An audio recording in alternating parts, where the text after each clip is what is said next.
그래서 내가 지혜로운 건축자와 같이 터를 닦아 두었다 그랬습니다. 이 터가 바로 사도의 터입니다. 사도의 터. 우리의 모든 구원의 신앙은 사도들이 전한 복음, 그 교훈의 터 위에 세워져 있기 때문에 사도 바울은 자신의 사역을 하나님의 은혜를 따라서 지혜로운 건축자와 같이 터를 자신이 닦아 두었다 그랬습니다. 그리고 기독교 역사 2000년 동안 지금까지 기독교 이 모든 역사가 그 사도들이 닦아둔 터 위에서 이 교회가 세워지게 된 것입니다. 사도들이 전한 복음과 성도들의 믿음의 고백, 그 터 위에 2000년 기독교 역사가 서 있는 것입니다. 이 고백, 이 믿음을 사탄은 계속해서 공격하고 또 율법으로 참소하고 그렇게 해서 이 교회를 무너뜨리려고 했지만 결코 교회의 신앙이 흔들리거나 무너지지 않았습니다. 그래서 사도는 바로 이 터가 복음의 터이고 그 터가 바로 예수 그리스도 그 진리 위에 세워져 있다는 것을 이렇게 표현을 하고 있는 겁니다. 그래서 다른 이가 세우나 각각 어떻게 그 위에 세우기를 조심하라 그랬습니다. 조심하라는 말은 하나님의 진리의 말씀 이외에 다른 것을 거기 첨가하거나 혼합하지 마라. 오직 순수한 복음으로만 이 사도들이 전한 이 복음의 틀을 따라서 세워나가라. 그런 말인 것입니다. 그래서 11절에 이 닦아둔 것 외에 즉 사도가 전한 복음 이외에 능히 다른 틀을 닦아둘 자가 없다 그랬습니다. 자, 우리에게 있어서는 바로 예수 그리스도가 구원의 터죠. 예수가 우리 구원의 근원이고 본질이고 그 모든 기초가 바로 예수 그리스도십니다.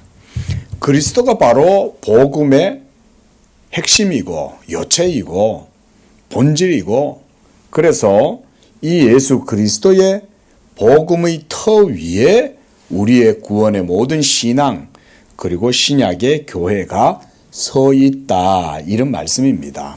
자, 그렇다면 이제 우리가 본문을 통해서도 보겠지만 우리의 모든 영적 삶, 생활 그 모든 것들이 바로 이 예수 그리스도의 터 위에서 이루어지게 된다는 결론을 우리가 얻을 수가 있겠죠. 우리가 지난 시간까지 그걸 봤습니다. 우리가 예수 믿고 성령으로 거듭나고 하나님의 말씀에 따라서 순종하면서 살아갈 때에 그 모든 믿음의 행위, 선행, 이런 모든 의로운 행위들을 하나님이 이제 갚아주시고 상을 주신다 이런 말씀들을 했습니다. 자, 그러할 때 우리가 선행을 행하고 난 이후에 그 선행의 공로를 우리 자신들에게 돌릴 수 있느냐? 그럴 수 없다 그랬죠. 오직 그 선행을 행할 수 있었던 것조차도 모두 하나님께 영광을 돌리는 것. 이게 바로 바른 기독교의 신앙이라고 하겠습니다. 그래서 오늘 사도는 이 터가 바로 예수 그리스도고 우리의 모든 신앙의 복된 삶, 하나님의 말씀에 대한 순종, 그 속에서 선행, 성령을 힘입어서 행함, 이런 모든 성도들의 신앙의 행위는 그리고 그들의 선행은 모두 다 예수 그리스도의 터 위에서 이루어지는 것이다. 우리가 이런 신앙의 고백을 할 수 있어야겠습니다. 자, 이제 5절 오늘 459쪽 15장 5절 한번 보겠습니다. 그리스도가 유일한 구원의 터이고 시작이자 완성이다 그랬습니다. 만약 이 사안들이 지난 시대의 적절한 질서를 쫓아 잘 다루어지고 설명되었다면 그토록 많은 소요와 분파가 생기지 않았을 것이다. 자, 이 사안들, 그거는 바로 그 위에 문단에 있어요. 자, 한번 잠깐 볼까요? 지난 시간에도 했지만 하나님은 이 복 가운데 경건한 자들 가운데에서 모두 행위를 명분으로 고려하신다고 증언하신다. 왜냐하면 하나님은 우리를 향한 자기의 사랑의 위대함을 증언하시기 위해 우리뿐 아니라 자기가 우리에게 주셨던 선물들도 이러한 영예에 합당한 가치가 있게 하시기 때문이다. 자, 한마디로 하나님께서 우리로 하여금 의미 있고 가치 있는 삶을 살아갈 수 있도록 해 주셨다. 그 얘기인 거예요. 자, 제가 방금 의미와 가치 그랬어요. 뭐 좀 윤리적인 표현이라고 할 수 있겠죠. 자, 의미, 가치의 삶이다. 의미 있고 가치 있는 삶이라는 게 뭘까요? 자, 이거 기준은 이제 하나님이죠. 하나님의 기준, 하나님의 의의 기준에 맞추어서 보면 하나님의 의, 하나님의 의의 기준에서 맞추어서 봤을 때 의미가 있고 가치가 있어야죠. 그렇죠? 하나님의 의의 기준에 합당한 의미와 가치 있는 삶은 성령으로 거듭나지 못한 사람은 그런 삶을 살아갈 수 없어요. 그죠? 예, 그런 건 그저 육적 삶일 뿐이에요. 성령으로 거듭나지 못한 자는 하나님 나라를 볼 수 없고 하나님 나라에 들어갈 수 없다.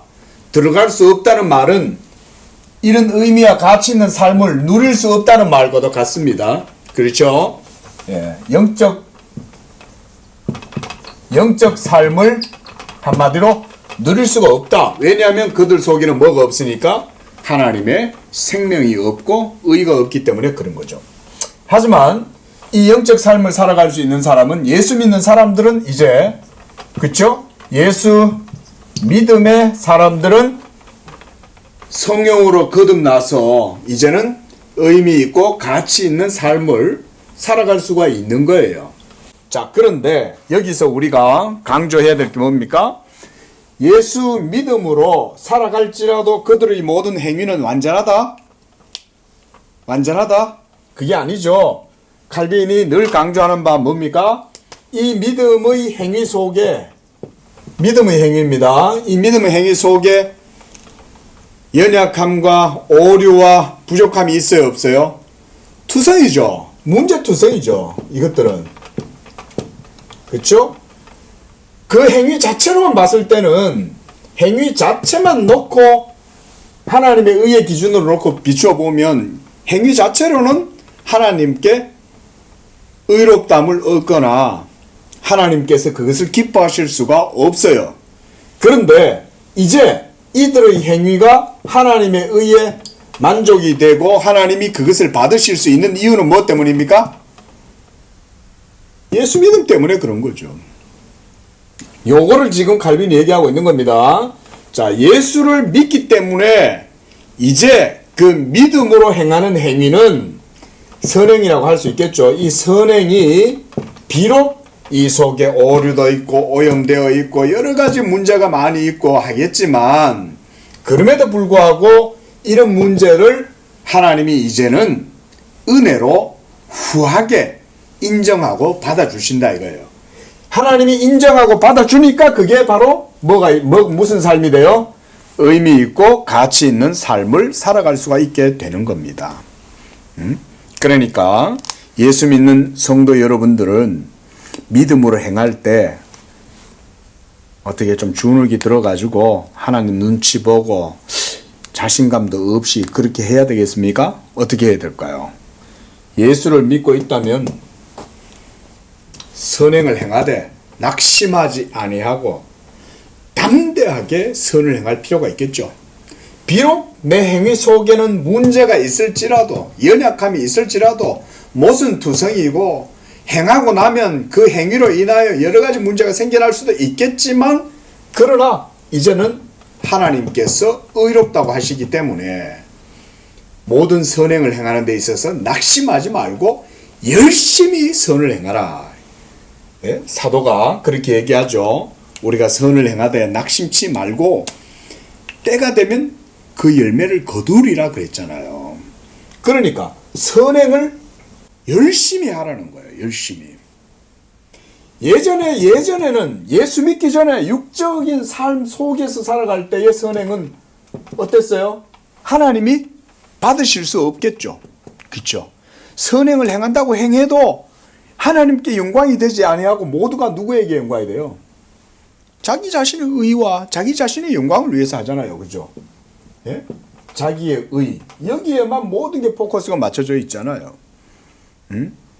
뭔가 위대하고 많은 사람들이 흠모할 만한 선행을 행했다 할지라도 예수 그리스도께 영광이 안 되죠. 예? 뭐 마더 테레사니 무슨 어떤 아주 정말 헌신적인 그런 인류애를 갖고 삶을 살았다. 필요 없어요. 하나님이에요. 하나님 앞에서는. 그 모든 것들은 다 육일 뿐인 거예요. 육.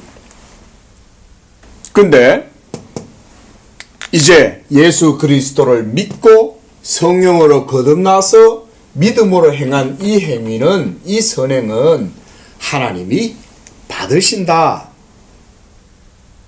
중요한 우리 기독교의 이중 은혜의 교리라고 하겠습니다. 그래서 하나님은 예수 믿음으로 우리를 의롭다 하실 뿐만 아니라 예수 믿음으로 의롭다함을 얻은 사람이 그 믿음으로 행한 행위, 이 행위, 이것도 하나님이 의롭다고 여겨 주시는 거예요. 여겨 주시는 것에 바로 하나님의 후하심이 있어요. 하나님의 후하심.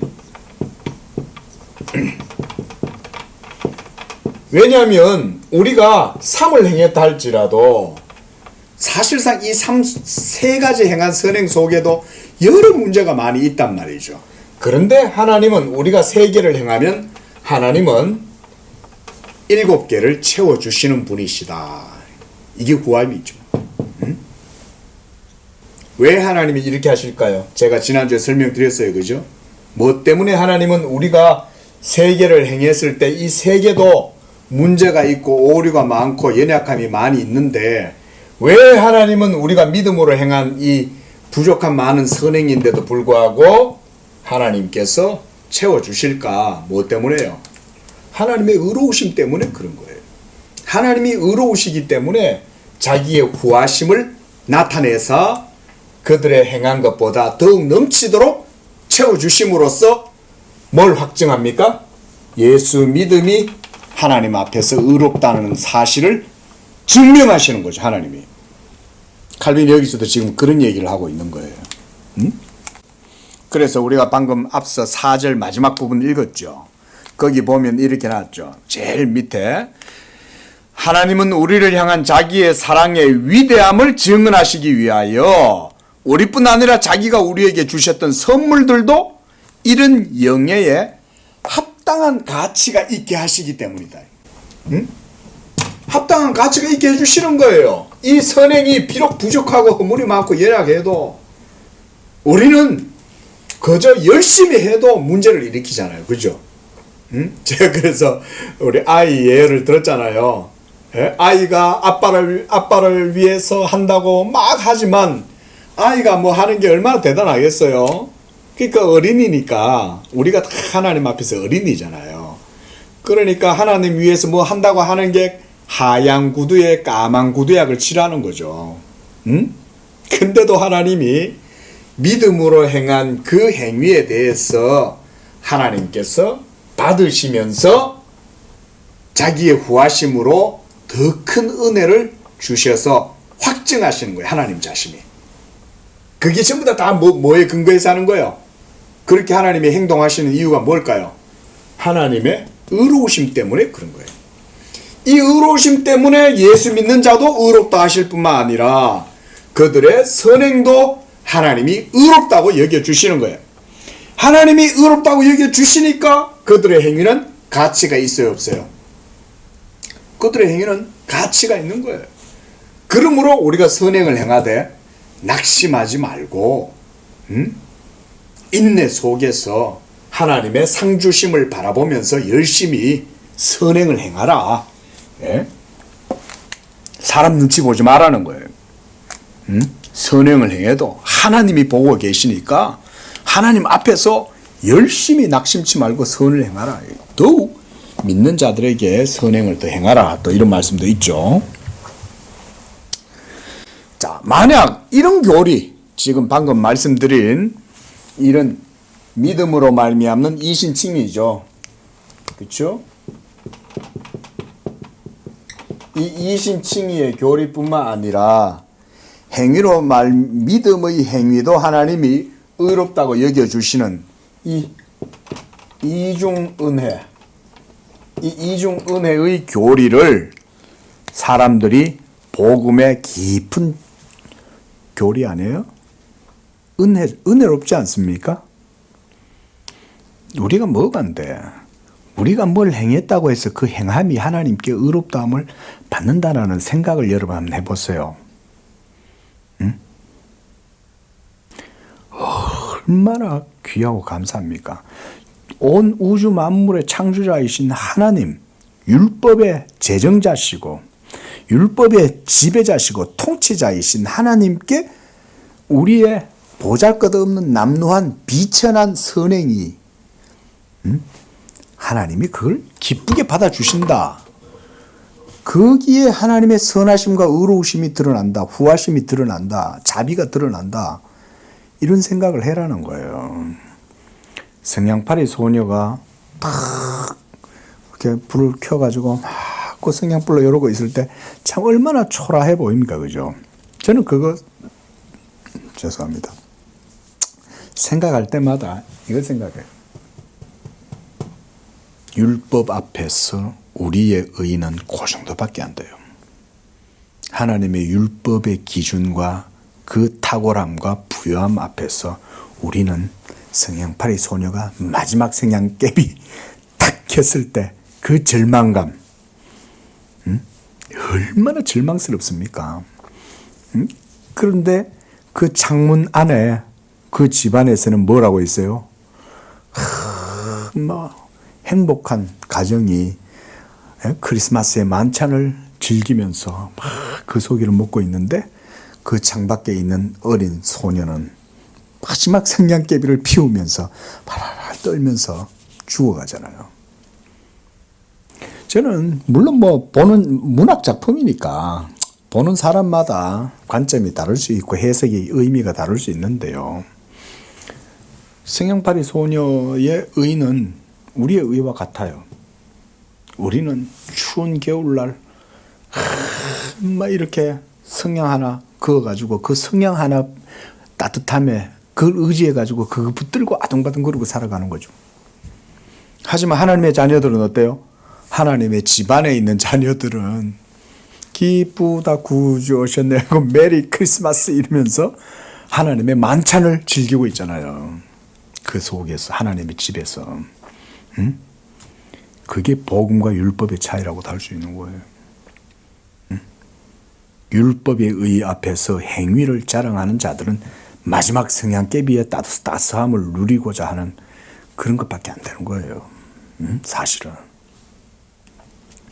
하지만 그리스도의 품 안에 있는 자들은 하나님의 후하심, 자비하심, 선하심, 부요하심, 의로우심으로 말미암는 모든 부요한 복을 누리는 거다. 이게 얼마나 깊고 위대합니까? 이게 복음의 삶이잖아요. 그러므로 예수 그리스도를 믿는 자들의 삶은 이제 뭐가 있다?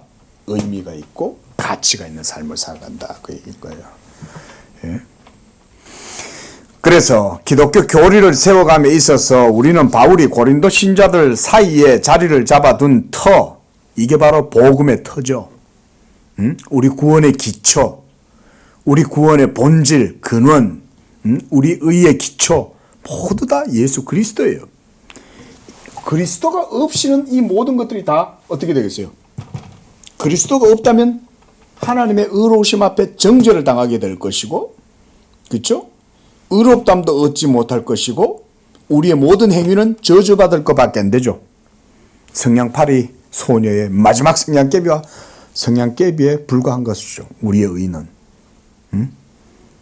하지만 그리스도의 터 위에 서 있는 사람들은 이 모든 하나님의 복음의 후하심, 원수의 목전에서 상을 베풀어 주신다 그러잖아요. 그게 바로 복음인 거예요. 자, 제일 밑에 줄. 우리가 그리스도 안에서 지니고 있는 터는 어떤 종류의 것인가? 그리스도가 우리 구원의 시작이 되신 것은 그 뒤를 따라 우리가 완성하도록 하기 위함이었는가? 아니죠. 이미 다 완성됐는데 우리가 완성할 게 어디 있어요? 우리는 그저 누리면 되는 거죠. 그리스도는 우리가 자신의 힘으로 그 일을 수행하게끔 단지 길을 여셨던 것인가? 그렇지 않다. 결코. 바울이 조금 앞에서 설명했듯 하나님이 그리스도를 우리에게 주셔서 우리가 그를 고백할 때 예수 그리스도는 하나님의 아들이시다. 다요나 시몬아 네가 복이 있다. 그것을 알게 한 이는 하늘에 계신 네 아버지다. 이는 혈통으로나 육정으로나 사람의 뜻으로 말미암지 아니하고 오직 하나님께로부터 난 자니라. 하나님에게서 난 자들은 예수 그리스도를 고백하고 그 고백 가운데 복음의 신앙이 세워진다 이 말이죠. 그래서 그가 우리를 위한 의가 되신다. 자, 단순한 법정적 칭의만 있는 게 아니라는 걸 우리가 이제 배우는 거예요. 예? 이게 중요한 거예요. 그래서 제가 이 은혜롭다고 그러는 거예요. 우리가 단순히 법정적인 칭의만 있다. 우리가 법원에 가서 이 피의자가 죽었으니까 이제는 공소권이 없습니다. 그럼 더 이상 우리가 그리스도와 함께 십자가에 죽었으니까 더 이상 율법이 우리를 고소하지 못하는 거죠. 그런데 그걸로만 끝나는 게 아니에요.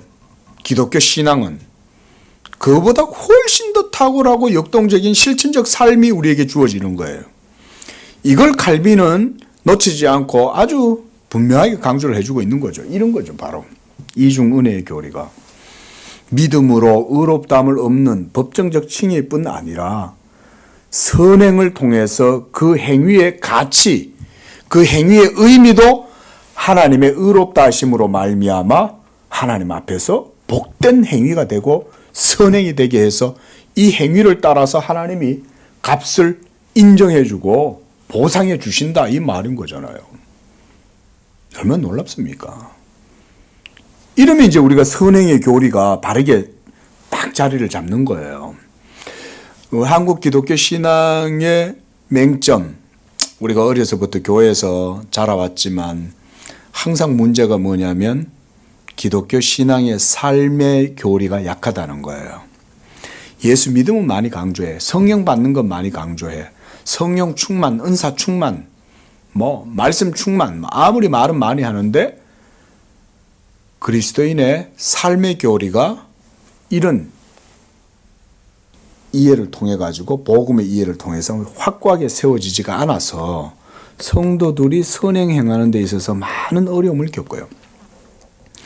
제가 주로 청년들을 많이 맡았었는데 그렇다고 제가 청년 사역을 잘한 건 아니지만 청년들이 항상 어느 교회나 가면 저한테 와서 던지는 청년들의 질문 뭐냐면 예수를 믿으면 내가 이제 어떻게 살아야 합니까? 라고 하는 주제였어요. 얼마나 청년들이 착해요. 그런 질문을 던진다는 것 자체가 청년 신앙이 참 순수하다는 얘기잖아요. 하나님을 믿는 마음이 있는데 그럼 이 믿음과 삶이 무슨 관계가 있습니까? 이 얘기잖아요. 기특하죠. 그런 질문하는 걸 보면. 고민하고 있는 거거든요. 영적으로. 근데 그걸 못 배우는 거예요. 복음을 모르니까. 먼저 칭의의 교리가 뭔지 모르고 하나님의 의가 뭔지 모르고 율법이 뭔지를 모르니까 그게 어떻게 살아야 되는지 설명을 해줘도 이해를 잘 못하는 거예요. 지식이 얕아가지고. 기도하고 열심히 그냥 해. 괜찮아. 그냥 이 정도로 그냥 설명하고 끝내면 돌아가가지고 회사 가가지고 직장 가가지고 뭔가 어떻게 해야 될지 잘 모르죠. 기도는 하긴 하는데 뭔가 항상 미궁 속에서 안개 속에서 살아가는 것 같고 그렇잖아요. 그러니까 신앙의 삶에도 힘도 없고 확신도 없어요. 주체성도 없고 역동성도 없고 고백이 없으니까. 그래서 복음을 가르쳐야 돼요. 복음을요. 자, 그래서 두 번째 문단 460쪽. 그리스도 안에서 견실한 의를 지닌 자만이, 이 의가 뭐예요? 무슨 의예요? 행위의 의예요? 믿음의 의예요? 믿음의 의죠. 그리스도 안에서 견실한 의, 믿음으로 말미암는 이 의를 가진 자만이 그리스도에게 터를 잡고 잘 지탱하게 된다는 거예요. 우리의 구원의 터이신 그리스도. 왜냐하면 사도는 그리스도가 보내심을 받은 것은 우리가 의를 얻은 것을 도우시기 위해서가 아니라 그리스도 자신이 우리의 의가 된다 이거예요. 이런 게 중요한 개념입니다. 그리스도 자신이 우리의 의인 거예요.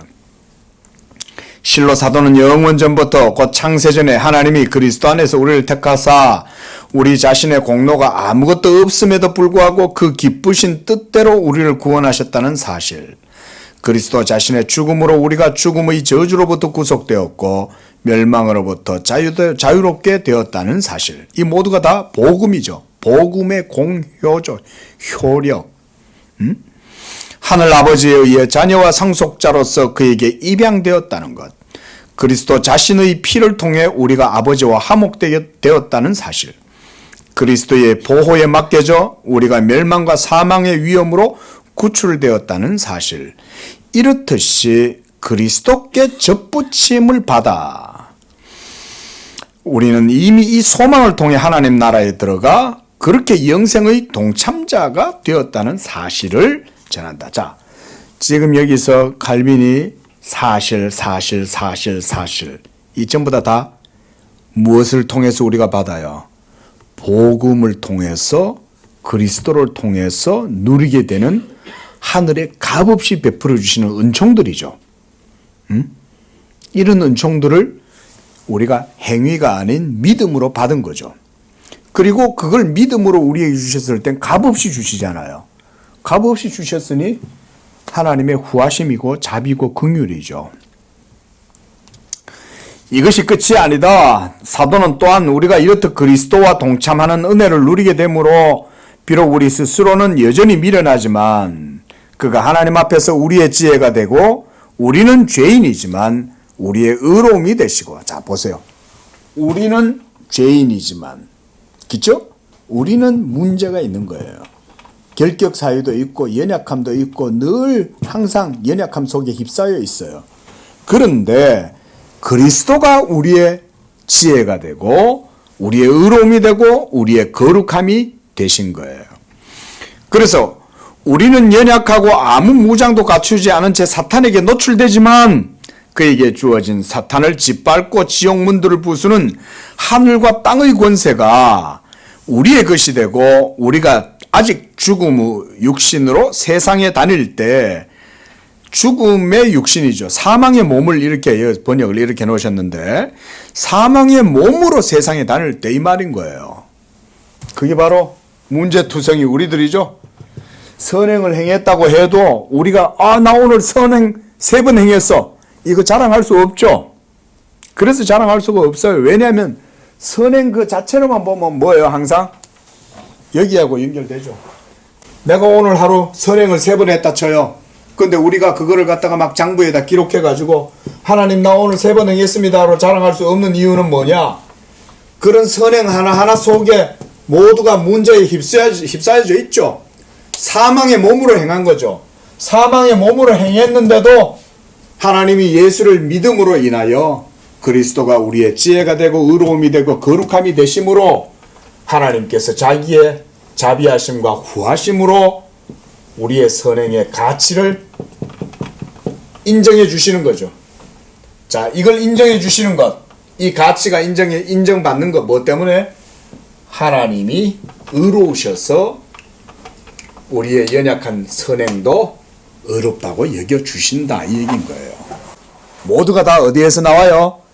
그리스도의 그 공효, 그리스도의 사역의 효력 덕분에 한마디로 복음으로 말미암아 이 모든 것들이 다 가능해진다 이런 얘기인 거예요. 이런 개념을 이해하셔야 돼요. 요거를 요컨대 그리스도께 속한 모든 것이 이제는 우리의 것이 되고 그 안에서 우리는 모든 것을 가지게 된다. 얼마나 은혜롭습니까? 그렇죠? 자, 그리스도 밖에 있었을 때 아까 얘기했다시피 마지막 성냥 한 알개비 그걸 탁 해가지고 불이 확 밝아졌을 때 그 소녀는 그 불 속에서 애가 죽어가니까 애가 이렇게 허상을 보잖아요. 애가 마지막 성냥팔이 소녀 마지막에 그럼 그 마지막 불을 탁 켜면서 그 불 속에서 애가 꿈을 꾼다고요. 근데 죽어가는 거죠.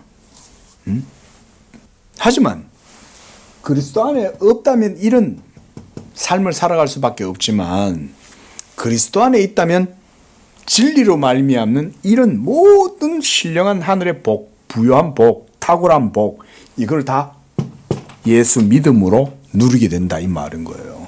칼빈이 지금 이 얘기를 하려고 그러는 거예요. 이게 복음이에요. 이게 성경이 우리에게 보여주는 바 칼빈이 지금 그런 것들을 아주 잘 설명해 주고 있는 거예요.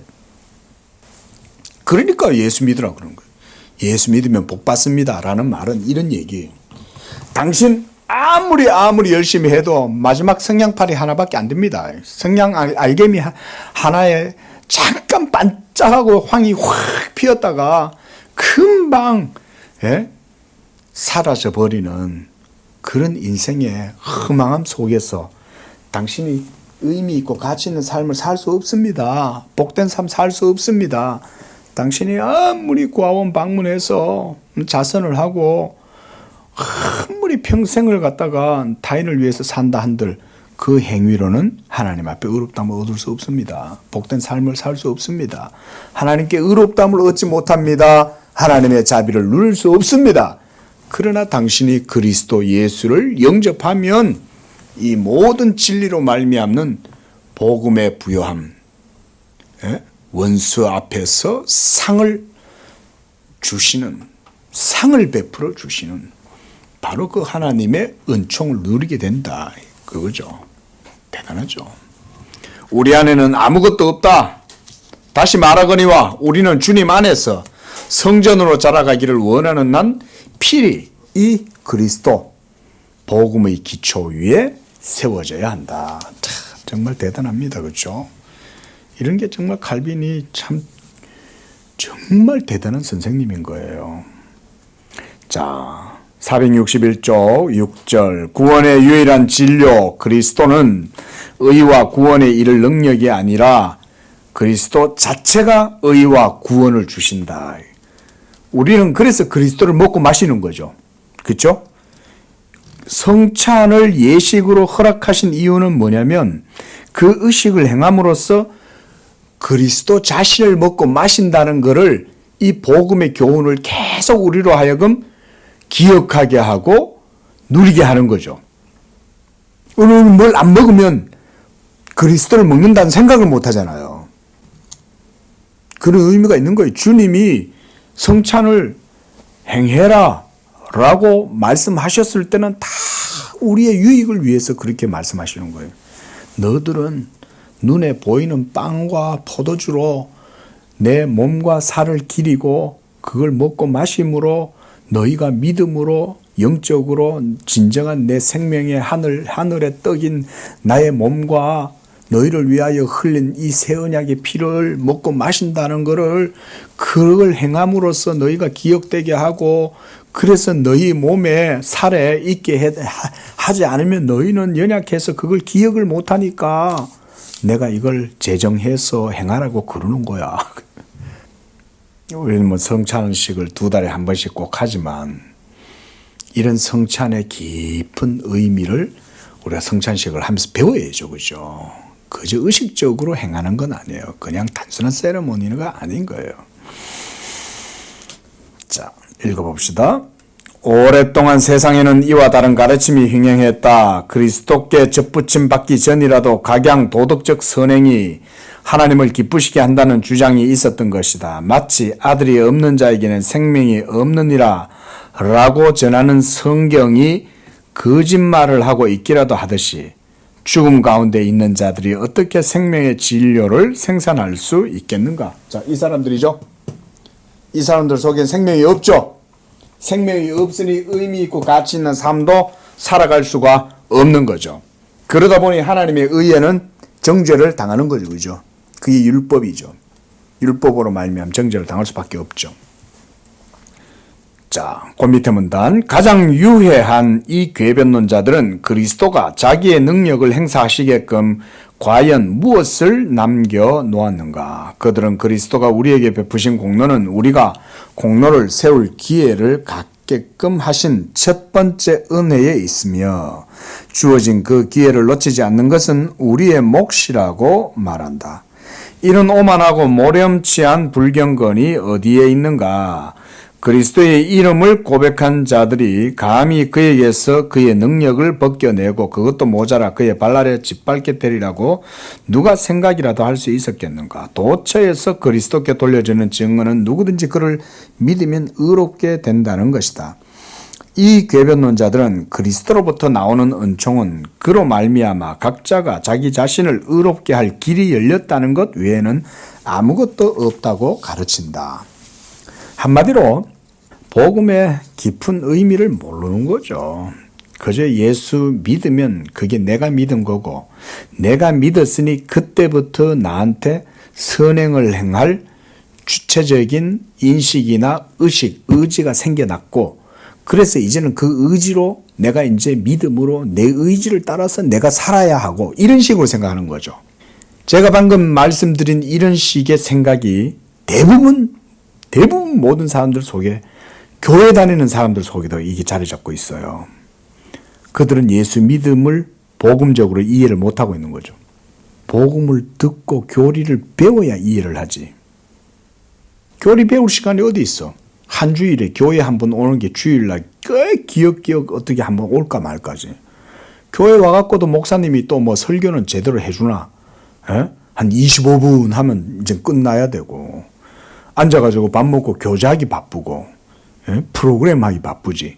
성경 공부 배우는 시간이 언제 있어요? 1년에 몇 시간 되겠어요? 1년에. 그런 사람들한테 뭘 기대하겠어요? 우리 교회라고 뭐 자유롭겠어요? 우리 교회도 그래 따지면 성경 공부에 대한 열정이 그렇게 많지 않잖아요. 전부 다 한 주에 바쁜 삶 사느라고 성경 공부할 시간 어디 있어요? 기도할 시간은 또 어디 있어요?